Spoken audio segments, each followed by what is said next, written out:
ఈరోజు తెలంగాణ శాసనసభ శాసన మండలి సమావేశాలు జరపాలని చెప్పి నిర్ణయించి ప్రభుత్వం మాకందరికి కూడా చెప్పడం జరిగింది. స్పీకర్ గారి నుంచి రావడం జరిగింది ఆహ్వానాలు. మరి శాసనసభ అంటే తప్పకుండా ప్రజల సమస్యల్ని చర్చించడానికి, వాటిని ప్రతిబింబించడానికి ప్రతిపక్షంగా ప్రతి క్షణం మేము ఆ డ్యూటీలో ఉండాలి. ఎందుకంటే ప్రజలు ఇవాళ మాకు అవకాశం ఇచ్చిండ్రు, ప్రతిపక్షంగా పనిచేయండి మీరు 5 సంవత్సరాలు సమర్థవంతంగా అని చెప్పి మేము అదే పనిలో ఉన్నాం. ప్రజల తక్షణ సమస్యలు ఏవైతుంటాయో వాటిని కూడా ప్రభుత్వం దృష్టికి తీసుకురావడం, అదే సందర్భంలో ప్రజల్లో వాటిని మళ్ళీ ఎస్టాబ్లిష్ చేయడం అనేది ప్రభుత్వం నుంచి జరుగుతున్న చర్యల్ని కూడా ప్రజలకు తెలియజేయడం అనేది ప్రధాన ప్రతిపక్షంగా మా బాధ్యత. ఇవాళ ప్రభుత్వం ఒకవైపు సమావేశాలు పెట్టాలని పెడుతున్నామని చెప్పి ప్రజలకు చెప్తూనే సమావేశాలను జరగకుండా చేసే ప్రయత్నం కూడా ప్రభుత్వమే చేస్తుంది స్వయంగా. పేరుకు ప్రజల ముందట మేము సమావేశాలు పెట్టాలని అనుకుంటున్నామని చెప్పి ప్రయత్నం చేస్తున్నట్టు కనిపించి ఎట్లా ఈ సమావేశాలను ఎగ్గొట్టాలి, ఈ సమావేశాలు నడవకుండా ఎట్లా చేయాలి, ప్రధాన ప్రతిపక్షాన్ని లేకుండా ఎట్లా చేయాలన్న కుట్ర మరుక్షణమే చేస్తుంది ప్రభుత్వం. సంవత్సర కాలంలో అన్ని రంగాల్లో వైఫల్యం చెంది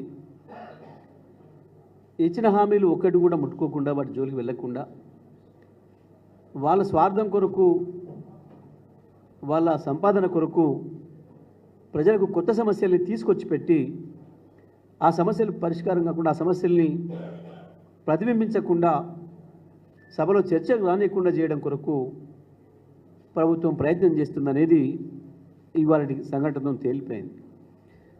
మేము లోపలికి వెళ్ళకముందే చాలా ఆశ్చర్యంగా ఇది బహుశా భారతదేశ పార్లమెంటరీ చరిత్రలో కానీ ఇంకెక్కడ ప్రపంచంలో ఏ పార్లమెంటరీ చరిత్రలో కూడా జరిగి ఉండదు ఇట్లా. శాసనసభ బయటనే మమ్మల్ని అరెస్ట్ చేయడం అనేది. దేని కొరకు? మీరు టీషర్ట్స్ వేసుకొని రావద్దు. ఏ టీషర్ట్స్? మరి ఏం బట్టలు వేసుకొని రావాలి? మేము ఏం బట్టలు వేసుకొని రావాలో కూడా స్పీకర్ గారు నిర్ణయిస్తారంటే ఇది చాలా ఆశ్చర్యం, చాలా ఆశ్చర్యం ఇది. మేము లోపలికి వెళ్ళిన తర్వాత చూసి దాంట్లో ఏమన్నా అభ్యంతరకరమైనయో, బూత్ పద్ధతుల్లో ఉన్నాయో, ఇంకోటో మనుషులు చూడకూడని పద్ధతుల్లో ఏమన్నా ఉంటే వారు అభ్యంతరం చెప్పొచ్చు. స్పీకర్ గారు దయచేసి పలానా సభ్యుడు వేసుకొచ్చిన బట్టలు ఈరోజు బాగాలేవు, నాగరికంగా లేవు, ఇబ్బంది అవుతుంది, కాబట్టి మీరు దాన్ని తొలగించి మామూలు డ్రెస్ వేసుకొని రండి అని చెప్పొచ్చేమో. ఆయనకి స్పీకర్ లోపలికి వెళ్ళిన తర్వాత ఆయనకు అర్హత ఉంది కాబట్టి, ఆ హక్కు ఉంది కాబట్టి. కానీ ఆశ్చర్యంగా మేము బయట గీ బొమ్మ ఉన్న టీషర్ట్ వేసుకొని పోయినాం. మేము జస్ట్ గీ బొమ్మ ఉన్న 2 బొమ్మలు, బహుశా వీళ్ళిద్దరు మీకు గుర్తుపట్టుంటారు. ఒక ఆయన రేవంత్ రెడ్డి, తెలంగాణ రాష్ట్ర ముఖ్యమంత్రి, ఇంకొక ఆయన అదాని. అదాని అంటే ఇక్కడ రేవంత్ రెడ్డి గారు ఎట్లయితే కేసీఆర్ పేరు రోజు తలుస్తారో, అక్కడ వాళ్ళ నాయకుడు రాహుల్ గాంధీ ప్రతి నిత్యం తలిచే పేరు అదాని. ఇది క్రిప్టో కరెన్సీ తెచ్చి నాశనం చేసిండని, మొత్తం బ్లాక్ మనీకి ఈయన మూలమని, ఈయన విధ్వంసకరమైన పెట్టుబడిదారుడని, రకరకాల పద్ధతుల్లో ప్రతిరోజు నిత్యం రాహుల్ గాంధీ ఎవరైతే దూషిస్తాడో ఆ అదాని, ఈ అదాని రేవంత్ రెడ్డి అక్కడనేమో రాహుల్ గాంధీ దూషిస్తాడు, ఇక్కడనేమో వీళ్ళిద్దరు చెట్టాపట్టాలు వేసుకొని తిరుగుతున్నారు. ప్రత్యేకించి ఈ రాష్ట్రంలో జరుగుతున్న అన్ని అనర్థాలకి, రేవంత్ రెడ్డి గారి ప్రభుత్వ ధనదాహానికి మూలం వీరిని అడ్డం పెట్టుకొని రామన్నపేట అంబుజా సిమెంటు ఏర్పాటు నుండి లగచెర్ల భూములైనా, మూసి పరివాహక ప్రాంత ప్రజల ఇల్లు కూలగొట్టి ఆయన కట్టాలనుకుంటున్న ఆకాశ హర్మ్యాలు సుందరీకరణకైనా, 4th సిటీ ఆలోచనకైనా, లగచెర్లకైనా, అన్నిటికీ రేవంత్ ధనదాహం వెనకాల ఉన్న భూదాహం వీరిద్దరిది. ఎందుకు చేస్తున్నాడు ఇవన్నీ అని అంటే అదాని ఆస్తులు పెంచుకోవడం కొరకు, అదాని బహిరంగ ఇచ్చిన 100 కోట్లు అయితే సాటుగా ఇస్తున్న ఆయన నుంచి ఆశిస్తున్న 1000 కోట్ల కొరకు ఇవాళ రేవంత్ ఈ పరిపాలన చేస్తున్నాడు. ప్రజల్ని భూములు లేకుండా, ఇల్లు లేకుండా, గూడు లేకుండా చేసే దుర్మార్గ పనికి పాల్పడుతున్నాడు అని చెప్పి ఈ ప్రపంచానికి చెప్పాలని, ప్రత్యేకించి వాళ్ళ నాయకుడు రాహుల్ గాంధీ కూడా తెలిసేటట్టుగా చేయాలని చెప్పి మేము సింబాలిక్గా ఈ బొమ్మలున్న టీషర్ట్లను ధరించి శాసనసభకు వెళ్ళాలని అనుకున్నాం. మేము ఏం జరిగింది ఇక్కడ? శాసనసభ గేటు బయటనే అరెస్ట్ చేసిన మమ్మల్ని. మేము తప్పకుండా దీన్ని అన్ని రకాలు కూడా ఎదుర్కోబోతున్నాం. ఆ విషయాలకు సంబంధించి పెద్దలు మధురాచారి గారు మాట్లాడుతూ వారికి అనుభవం ఉంది స్పీకర్గా. మేము అనేది ఇది రాహుల్ గాంధీ గారు నిన్న పార్లమెంట్లో, ఈరోజు పార్లమెంట్లో, నిన్ననేమో దీనిలాగానే టీషర్ట్ మీద అదాని మోడీ గారి బొమ్మలు ధరించి అదాని మోడీ ఏకీ హై, అదాని సేఫ్ హై అని చెప్పి నినాదాలు రాసుకొని పోయినారు. ఇవాళ మళ్ళీ ఇంకా ఎక్కువగా ఒక అడుగు ముందుకేసి అదాని మోదీల మాస్కులు ధరించిపోయారు. ఎక్కడికి? ఇది పార్లమెంట్లో నేను మీకు చూపిస్తుంది.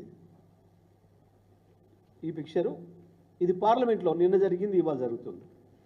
నిన్న ఈ రకంగా వేసుకొని పోయినరు. ఏం లేదు, ఇక్కడ సేమ్ అదాని ఫోటో ఉంది, పక్కన రేవంత్ బదులు మోదీ ఫోటో వేసారు. వాళ్ళు మోదీ అదాని ఫ్లైట్లో కలిసిపోతున్నారు అని చెప్పి ఆ ఫోటో వేసారు. నిన్న స్వయంగా టీషర్ట్ల మీద రాహుల్ గాంధీ, ప్రియాంక గాంధీతో సహా వారందరూ కూడా ధరించిపోయారు నిన్న. ఇవాళ ఈ రకంగా మాస్కులు పెట్టుకొని పోయారు. మేము ఒకటే అడుగుతున్నాం స్పీకర్ గారిని, ఇది స్పీకర్ గారి నిర్ణయమేనా? Speaker, council చైర్మన్ల నిర్ణయమేనా? జరిగితే మీరు ఎట్లా నిషేధిస్తారు? అక్కడ రాహుల్ గాంధీ చెప్తున్న రాజ్యాంగ విలువలేంది, పార్లమెంటరీ పద్ధతులేంది, సభ్యుల్ని ఏ రకమైన బట్టలు వేసుకోవాలి, ఏ రకమైన వేసుకోకూడదు అని నిర్ణయించే అధికారం ఏ రకంగా ఉంది? శాసనసభ రూల్స్లో ఎక్కడ ఉంది అది? వీళ్ళేమైనా నిషేధించబడ్డ వ్యక్తుల?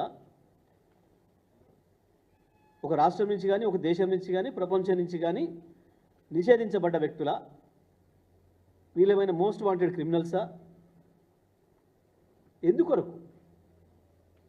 సభ్యుల హక్కు, సభ్యులు ఏ బట్టలు ధరించి రావాలి, ఎట్లా రావాలని సభ్యుల హక్కు. నిజమే, మేము ఆ టీషర్ట్స్ వేసుకొని పోయినాం, మరి వద్దు అంటే అవి విప్పేసి బర్బాద్ పోవాలన్నా మేము శాసనసభలోకి, శాసన మండలిలోకి? మేము వేసుకోపోయిన టీషర్టును మీరు ఇంటే మేము రానియమని పోలీసులు అడ్డు నిలబడితే మేము బట్టలు లేకుండా శాసనసభలోకి వెళ్ళాలని కోరుకుంటున్నాడా స్పీకర్, చైర్మన్? ఏంటిది ఇది? ఈ వంకతోని శాసనసభలకి అడుగుపెట్టనియొద్దు బీఆర్ఎస్ పార్టీ సభ్యుల్ని అన్న కుట్ర తప్ప ఇంకోటి కాదు. నీకు పోయిందేంది? రాహుల్ చేస్తే ఒప్పైంది పార్లమెంట్లో, స్వయంగా దేశ అత్యున్నత సభ, ప్రపంచం అంతా చూసేది. ఒక రాష్ట్ర శాసనసభలో సభ్యులు దాన్ని అనుసరిస్తే తప్పేంది? రాహుల్ గాంధీ చేసిన దాన్ని ఇక్కడ మేము అనుసరిస్తే వచ్చిన ఇబ్బంది ఏంది ప్రభుత్వానికి, స్పీకర్ గారికి? ఎందుకు మమ్మల్ని అరెస్ట్ చేసి వాళ్ళ సభకు రాకుండా నిరోధించుండో చెప్పాల్సిన బాధ్యత స్పీకర్, చైర్మన్ల పైన ఉంది. స్పీకర్ అనేవాడు వాడు ఏమాత్రం తన కాళ్ళ మీద తను నిలబడి తన బుర్రతో తను పనిచేస్తున్నాడు కనబడతలే. సభను కూడా రేవంత్ రెడ్డి నడుపుతున్నాడు కనబడుతుంది. రెండు సభల్ని, ఉభయ సభల్ని కూడా రేవంత్ రెడ్డి నడుపుతున్నాడు కనబడుతుంది తప్ప వారి సొంత ఆలోచనలతో వాళ్ళకు నిబంధనలు ఉన్నాయి, పరిమితులు ఉన్నాయి. సభ అంటే ఇష్టరాజ్యం కాదు, ఆయన ప్రైవేటు ఇల్లు కాదు. సభ నిబంధనలు కూడా తెలియకుండా పనిచేసే స్థాయికి వెళ్ళి దిగజారిపోయాను వీళ్ళు. దీన్ని తీవ్రంగా ఖండిస్తూ ఉన్నాం. బీఆర్ఎస్ పార్టీగా, శాసనసభ్యులుగా, శాసనమండలి సభ్యులుగా ఏ సభకైనా సభ్యులు వాళ్ళకి ఇష్టమైన పద్ధతిలో డ్రెస్ తొడుక్కొని పోతారు తప్ప మీరు ఏం డ్రెస్ కోడ్ వేసుకొని రావాలనేది నిర్ణయించే హక్కు ఏ సభాధిపతులకు కూడా లేదు. ఇది పూర్తిగా అప్రజాస్వామికం, ఇది దుర్మార్గం. దీన్ని మేము తీవ్రంగా ఖండిస్తూ ఉన్నాం. రాహుల్ గాంధీ చేసింది ఒప్పు అయితే బీఆర్ఎస్ సభ్యులు ఇక్కడ చేసింది ఎందుకు తప్పు అవుతుందో వివరణ చెప్పాల్సిన బాధ్యత శాసనమండలి చైర్మన్ పైన, శాసనసభ స్పీకర్ పైన, ఇద్దరి పైన ఉన్నది. వెంటనే చెప్పాలని చెప్పి మేము డిమాండ్ చేస్తూ ఉన్నాం.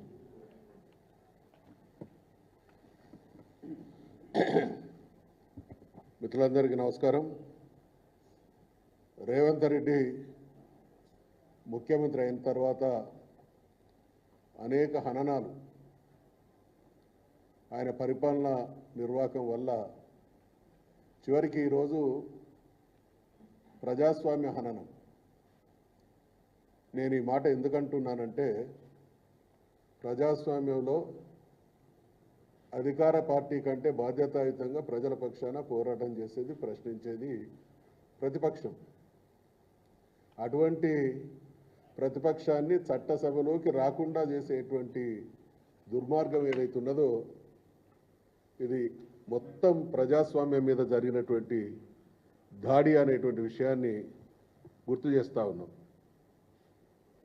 చాలా మిత్రులు ఇందాక చెప్పినట్టు ఈ దేశంలో అత్యున్నతమైనటువంటి చట్టసభ పార్లమెంట్. మరి ఆ పార్లమెంటులో ప్రధాన ప్రతిపక్షంగా కాంగ్రెస్ పార్టీలు అదాని విషయంలో రకరకాలైనటువంటి ప్రొటెస్టులు పార్లమెంట్లో చేస్తూ ఉన్నారు. అక్కడ స్పీకర్ కానీ అక్కడి ప్రభుత్వం కానీ దాన్ని ఏమాత్రం అడ్డుకున్నటువంటి దాఖలాలు లేవు. ఇవాళ రాహుల్ గాంధీ గారి స్టాండ్కు భిన్నంగా ఇక్కడ ఆలోచించాల్సినటువంటి విషయం ఏంటంటే అదాని విషయంలో ఢిల్లీ స్థాయిలో, దేశం స్థాయిలో రాహుల్ గాంధీ గారు ప్రశ్నిస్తూ ఉంటే ఇక్కడ మాత్రం ఆయనకు భిన్నమైనటువంటి స్టాండ్తో వెనకేసుకొస్తూ ఉన్నాడు. ఈయన ఎవరి ప్రయోజనాల కోసం, ఎవరి కనుసన్నల్లో పనిచేస్తూ ఉన్నాడు అనేటువంటి ప్రశ్న కూడా ఉత్పన్నమవుతూ ఉన్నది. ఈ సందర్భంగా స్పీకర్ గారు దయచేసి మీరు అక్కడ పార్లమెంటులో జరుగుతున్నటువంటి ప్రొసీజర్స్ అన్నీ కూడా మనకు ప్రామాణికం. ఒక రాష్ట్ర శాసనసభ తన పని విధానంలో కొన్ని సందర్భాల్లో పార్లమెంటు పనిచేస్తున్నటువంటి తీరును ప్రామాణికంగా తీసుకొని కొన్ని ఫాలో అవుతుంటాం, సవరించుకుంటాం. వాళ్ళు రోజువారీగా అక్కడ ఆ సభ్యులకు ప్రొటెక్ట్ చేస్తే అటువంటి అవకాశం కలిగిస్తూ ఉంటే ఇక్కడ స్పీకర్ గారు మరి ఆయన ఆదేశించిండా, లేకపోతే ముఖ్యమంత్రి గారి ఒత్తిడికి లోనైందా, సభలోకి సభ్యుల్ని రాకుండా ఏ ప్రెమిసెస్ అయితే చట్టసభల్లోకి పోవడం అనేది గౌరవ శాసనసభ్యులకు, గౌరవ కౌన్సిల్ సభ్యులకు ఉండేటువంటి రైట్. అది మాకు ప్రసాదించబడ్డటువంటి ఒక హక్కు. ఆడికి ఎంట్రీ కావాలంటేనే పోలీసు వాళ్ళు విత్ పర్మిషన్ రావాలి. మరి అటువంటి అనుమతితో వచ్చేటువంటి పోలీసులు హక్కుదారులైనటువంటి మమ్మల్ని అడ్డుకుంటే దీని వెనుక స్పీకర్ గారు, ముఖ్యమంత్రి గారు ఉంటే మేము స్పీకర్ గారికి సూచన చేస్తూ ఉన్నాం. వారు ఈ రకంగా స్పీకర్ గారి స్థాయిని ప్రశ్నించేటువంటి పరిస్థితి తీసుకురావడం అనేది మంచిది కాదు అనేటువంటి సూచన చేస్తూ ఉన్నాం. మీకు పైనుంచి ఏదైనా ఒత్తిడి ఉంటే ఒత్తిడికి తలవగ్గకండి.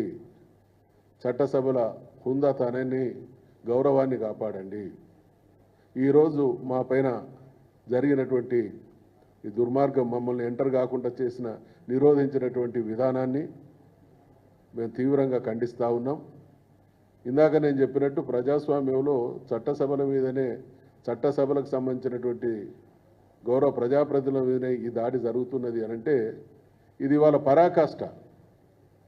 రేవంత్ రెడ్డి గారు ముఖ్యమంత్రి అయిన తర్వాత హననం ఏ రకంగా జరుగుతుంది అనంటే లఘుచర్లలో రైతులు వ్యవసాయం చేయకుండా హననం, హాస్టళ్లలో విద్యార్థులు ఆశ్రమ పాఠశాలలో రోజు చూస్తున్నాం.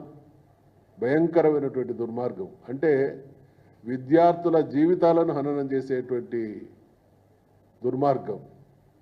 హైడ్రా, మూసీ సుందరీకరణ పేరిట పేదల ఇల్లు లేకుండా ఎవరైనా కూడా మంచి విద్యను అందించాలి, పిల్లల భవిష్యత్తు బాగుండాలని కోరుకుంటారు.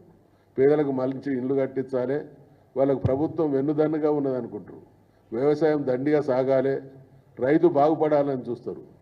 రైతుల నుండి భూములను లాక్కోవడం, విద్యార్థులు హాస్టల్లో చదువుకోలేనటువంటి పరిస్థితి కల్పించడం, పేదలు వాళ్ళను నిరాశ్రయులను చేయడం, ఇవన్నీ కూడా ఒక ప్రజాస్వామ్యంలో ప్రజాప్రతినిధులు చేసేటువంటి విధానం, చర్యలు కావు. అందుకనే ఖచ్చితంగా ఈరోజు సెమీ నియంత్రితం లేదా అన్డిక్లేర్డ్ ఎమర్జెన్సీ లాంటి వాతావరణం, అప్రకటిత ఎమర్జెన్సీ తెలంగాణ రాష్ట్రంలో కొనసాగుతూ ఉన్నది. అనుక్షణం పోలీసులు వెంటాడుతూ ఉన్నారు. ప్రభుత్వం అనేది కనబడతలేదు, ఎక్కడ చూసినా కూడా పోలీసులే. ఈ మధ్య ఈ వారం 10 రోజులలో మేము 3-4 రోజులు పోలీస్ స్టేషన్లో మా కాలం గడుస్తూ ఉన్నది. అంటే ఇంత అణచివేత, ఇంత దుర్మార్గం గతంలో ఏ ప్రభుత్వం కూడా ఒడిగట్టినటువంటి దాఖలాలు లేవు. ఖచ్చితంగా ఈ చర్యలన్నింటినీ కూడా ఖండిస్తూ ఉన్నాం. అదే రకంగా మొన్న 2-3 రోజుల కింద ముఖ్యమంత్రి గారు మేము 10 సంవత్సరాల కాలంలో, బీఆర్ఎస్ ప్రభుత్వం 10 సంవత్సరాల కాలంలో చేయనటువంటి పనుల్ని 10 రోజుల్లో చేసినాం అనేటువంటి దుర్మార్గపు మాట. ఇది ఆత్మవంచన కాదు, మొత్తాన్ని అవహేళన, సమాజాన్నే 4.5 కోట్ల ప్రజల్ని అవహేళన చేయడం. ఏ ఊళ్ళో ఎవరిని ప్రశ్నించినా 10 సంవత్సరాల బీఆర్ఎస్ కేసీఆర్ గారి నాయకత్వంలో కొనసాగినటువంటి అద్భుతమైనటువంటి పాలన ఏ రకంగా ఉండే, ఈరోజు రేవంత్ రెడ్డి పాలన ఏ రకంగా కొనసాగుతూ ఉన్నదో అనేటువంటి విషయానికి సభ్య సమాజమే సాక్ష్యం. అంటే ఇంత నిర్లజ్జగా నవ్విపోదురుగాక నాకేటి సిగ్గు అన్నట్టు ఎవ్వలేమని అనుకొని నేను మాత్రం ఇదే రకంగా మాట్లాడతా అనేటువంటి ఈ ధోరణి ద్వారా ముఖ్యమంత్రి హోదాకు, ముఖ్యమంత్రి పదవికి, ముఖ్యమంత్రి గౌరవానికి రోజొక మచ్చ. మేమేమనుకుంటే ఎవరైనా కూడా మేమంతా ప్రజాస్వామ్యంలో ప్రజాప్రతినిధులు, మా చట్టసభల గౌరవం పెరగాలి, మా నాయకులుగా మేము ఉండేటువంటి స్థాయిల్లో మా గౌరవం పెరగాలని కోరుకుంటాం. కానీ ఈరోజు ఈ ముఖ్యమంత్రి 1 సంవత్సర కాలంలో ముఖ్యమంత్రి అనే ఆ మాట చెప్పకూడని మాట, కానీ తిట్టుకు పర్యాయపదంగా మారింది. ఇంత దిగజారినటువంటి ముఖ్యమంత్రిని మేము చూడలేదు. అందుకనే ముఖ్యమంత్రి రేవంత్ రెడ్డి గారికి మేము ఇది హెచ్చరిస్తా ఉన్నాం. ఈ సందర్భంగా మీరు చేసేటువంటి ఈ అరాచకాలను, దుర్మార్గాలను ఎదుర్కోవడానికి, మీకు తగిన గుణపాఠం చెప్పడానికి మేము నిరంతరం అప్రమత్తంగా ఉంటాం. ప్రజలు కూడా గమనిస్తూ ఉన్నారు. తెలంగాణ బీఆర్ఎస్ పార్టీ నాయకులు, కార్యకర్తలు ప్రజల పక్షాన ఏ రకంగా పోరాడతారు అనేటువంటి విషయంలో ప్రజలకు కూడా పూర్తిగా అర్థమైంది. కాబట్టి ఇప్పటికైనా మీ ఈ చిలిపి ప్రయత్నాలు, అందరి నోర్లు మూయించేటువంటి ప్రయత్నాలు, అంటే ఒక రకంగా ఈ ప్రభుత్వం ఎంత పిరికి తనంతో ఉన్నది అన్న కూడా ఇది నిదర్శనం. జరుగుతున్నటువంటి పరిణామాల పరంపర పాలన చేతగాక, నేను అందుకనే 2-3 సార్లు అన్నా, ఆయనకు అనుభవ రాహిత్యం, అవగాహన రాహిత్యం, అహంకారం, అభద్రత, ఈ 4 ఆయనను వెంటాడుతూ ఉన్నాయి. వాటి పర్యవసానమే దినదిన దిగజారుతున్నటువంటి పరిస్థితులు. కాబట్టి తప్పకుండా మేము తెలంగాణ సమాజంకి ఈ ప్రభుత్వం ద్వారా ఎటువంటి ఇబ్బందులు ఎదురైనా దాన్ని తిప్పికొడతాం. తప్పకుండా ఈ ప్రభుత్వానికి గుణపాఠం చెప్తామని తెలియజేస్తా ఉన్నాం.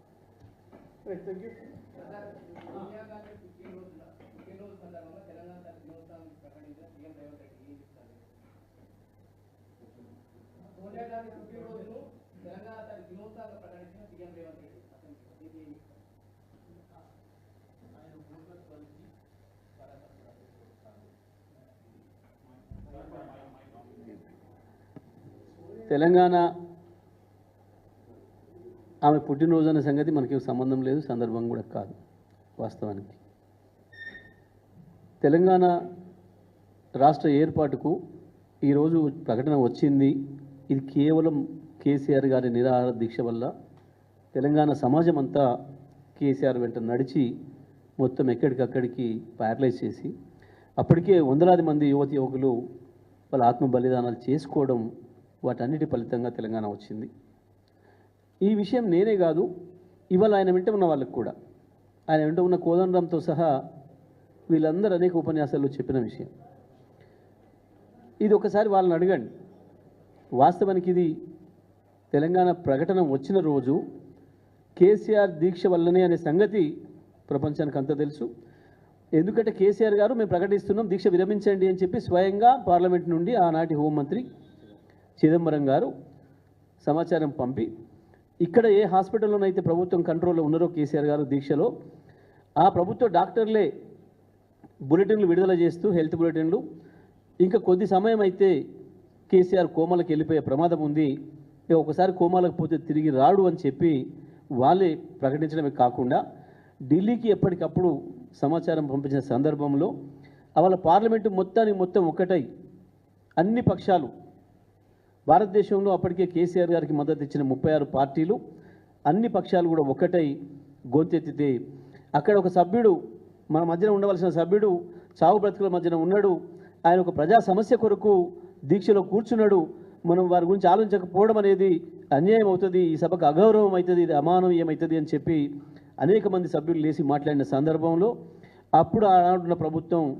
తల వంచుకొని ముందుకు వచ్చి తప్పని పరిస్థితులలో కేసీఆర్ గారికి సమాచారం పంపడం, వారు పంపించిన సందర్భంలో కూడా అనేక రకాలుగా హైదరాబాదు లేని తెలంగాణ ఇస్తామని చెప్పి రకరకాలుగా పెడితే కూడా కేసీఆర్ గారు నా ప్రాణం పోయినా సరే కానీ హైదరాబాద్ లేని తెలంగాణ కూడా ఒప్పుకోని చెప్పి రిజెక్ట్ చేసిన తర్వాత, ఆ ప్రకటన ఏ రూపంలో ఉండాలో కూడా మేము రాసి పంపించిన తర్వాతనే కేసీఆర్ గారు ఒప్పుకొని చూసి పంపించిన తర్వాత మాత్రమే పార్లమెంట్లో ఆ ప్రకటన వచ్చింది. ఇది కేసీఆర్ సాధించిన విజయం, తెలంగాణ వాదులు సాధించిన విజయం, తెలంగాణ అమరులు సాధించిన విజయం తప్ప ఇంకొకటి కాదు. ఇది కేవలం కాంగ్రెస్ పార్టీ ముఖ్యమంత్రి, ఇవాళ ముఖ్యమంత్రి పదవి ఆయనకి పార్టీతో వచ్చింది కాబట్టి, ఆయన బానిసత్వంతో ఆలోచించే మనిషి కాబట్టి, గతంలో ఆయన ఆంధ్ర భాషలకు బానిసలాగా పనిచేసిండు. ఉదయం సందర్భంలో తెలంగాణ ఉద్యమకారుల మీదకే తుపాకీ తీసుకొని పోయిన మునగాడు. ఇవాళ సోనియా గాంధీ వాళ్ళ పదవి వచ్చిందన్న ఆయనకు ఉంటే ఉండొచ్చు, ఆయన కృతజ్ఞతలు ఇంకో తీరుగా చెప్పుకోవచ్చు. కానీ ఇది ఇవాళ సోనియా గాంధీకి ఇవాళ ఏదో అంకితమనం ఇంకోటి మాట్లాడితే అది తెలివి తక్కువతనం అవుతుంది.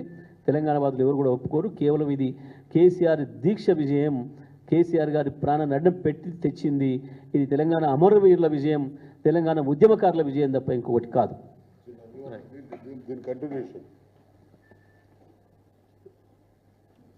ముమ్మాటికి కేసీఆర్ గారి ఆమరణ నిరాహార దీక్ష వల్ల మాత్రమే, ఆ ఒత్తిడి వల్ల మాత్రమే వచ్చింది. కారణం ఏంటంటే 2004లో యూపీఏ గవర్నమెంట్ ఏర్పడ్డది. కామన్ మినిమం ప్రోగ్రాంలో తెలంగాణ రాష్ట్ర ఏర్పాటు విషయంలో ప్రెసిడెంట్ గారు స్పష్టమైనటువంటి స్టేట్మెంట్ ఇచ్చారు. మరి 2004 నుండి 2014 వరకు అనేక సార్లు సోనియా గాంధీ గారి జన్మదినాలు జరిగినాయి కదా, ఎందుకు ఆ ప్రకటన రాలేదు అప్పుడు? ఆ రోజు 2004లో వాళ్ళ గవర్నమెంట్ కొనసాగుతూ ఉన్నది, ఆ తదనంతరం కూడా వాళ్ళ గవర్నమెంట్ కొనసాగింది. ఆ క్రమంలో ఇక్కడ తెలంగాణ గల్లీ నుండి ఢిల్లీ వరకు నిర్విరామమైనటువంటి ప్రయత్నం కేసీఆర్ గారిది కొనసాగుతూనే ఉన్నది. మరి సోనియా గాంధీ గారి జన్మదినాలు ఈ మధ్యకాలంలో కూడా 10 వచ్చినాయి కదా, మరి ఆ రోజు ఎందుకు ఇవ్వలేదు? ఇది ముమ్మాటికి కేసీఆర్ గారి ఆత్మార్పణ నిర్ణయ ఫలితంగా తెలంగాణ జాతి ఏకోన్ముఖంగా త్యాగాలకు సిద్ధపడి చేసినటువంటి పోరాట ఫలితం తప్ప ఎవరి దయాదాక్షిణ్యం కాదు, ఎవరిచ్చింది కాదు. తెలంగాణ జాతి కొట్లాడి సాధించుకున్నది.